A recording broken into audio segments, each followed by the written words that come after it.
Okay, lads. Well, I mean, everyone's doing it at the moment, but everyone is doing their combined 11s for the Ashes. I mean, there will be 2 Test matches played in between the Ashes and. I think Warnie's done 3 today. He's done 3 today, and they've changed every Stark's in time. none of them. Stark's in none of them. Stark's in none of them. So we decided to compile the great cricketers 11 that we want to see take on the Poms over there in whenever the Ashes is, August or something like that. There's a World Cup. It's very confusing this time of year, January and stuff. So we thought, well, how do you start this side off opening the batting? So we thought that you'd start off with a brash opening batsman who also knows how to manipulate the ball. This is an important role because we want someone who's abrasive, but also can do a little bit for the bowling side, even if they're not actually bowling.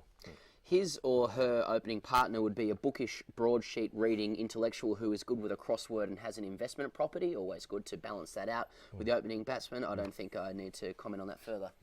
No, you don't. And I think this number 3 speaks for himself. We need Sir Donald George Bradman in the side at number 3. In order to win the Ashes. I don't know how to get him back. He just needs to be in the side. Yep. Who's going to bat for this team, lads? Well, it's going to be an aggressive blue-collar worker with a sleeve tattoo. Now, this really brings us back to our roots. It also looks scary for the opposition. They'll obviously have their sleeve rolled up, or the hero look, as it's often called in the grade sphere. It also implies that they will not be any singles and only dealing in boundaries. So they're going to bat for They may Australia. or may not have a criminal record as well. Almost definitely.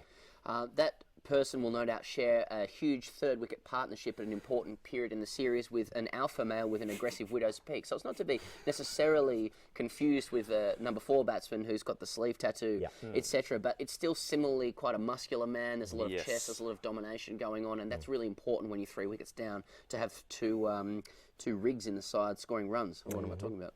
Equally important, Pez, number 6 is, well, essentially we need Andrew Flintoff 05. So we've been chasing this kind of recreation for many years in the all-rounder position in the Australian team. But I think we just need to get Andrew Flintoff and get a time machine back to 2005. We've wanted him so badly, haven't we? Desperately. We haven't wanted anything more, any person more than Flintoff 05 in the Australian side. You've said it 3 times today. We just need him in the team. Lads, who's going to bat 7? Well, I'll tell you, it's a transcendent generational keeper-batsman with an endearing sense of fair play. Now, that obviously speaks to someone who we used to have in the side, but not anymore. Is it a rival broadcaster? Maybe they've got shares in the UN, I'm not sure, but we just need someone who's amazing at 2 skills in the sport, and they'll win us games batting number 7.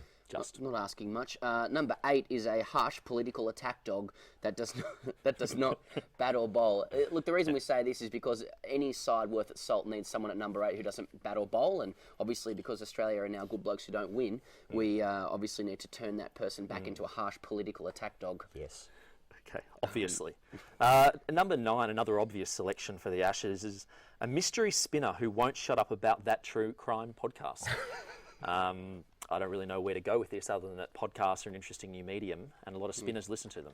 I know the fans listening, they're saying what else is on. But we need to speak about who's going to play number 10 for Australia, and that is Bernard Larkham. We need a medium slow seamer who's never been kissed. And I don't know why I just said that live out loud on television, but someone who's never been kissed, there's a hint of desperation to them. There's a desperation to them, I mean, salt of the earth type, a little bit vulnerable maybe. 2 months in Europe, humble. You might get kissed. They're humble, And finally, legs 11 for the side is lanky guy who wears boot-cut jeans and trainers on the circuit. I'm about to corpse. I can't do it.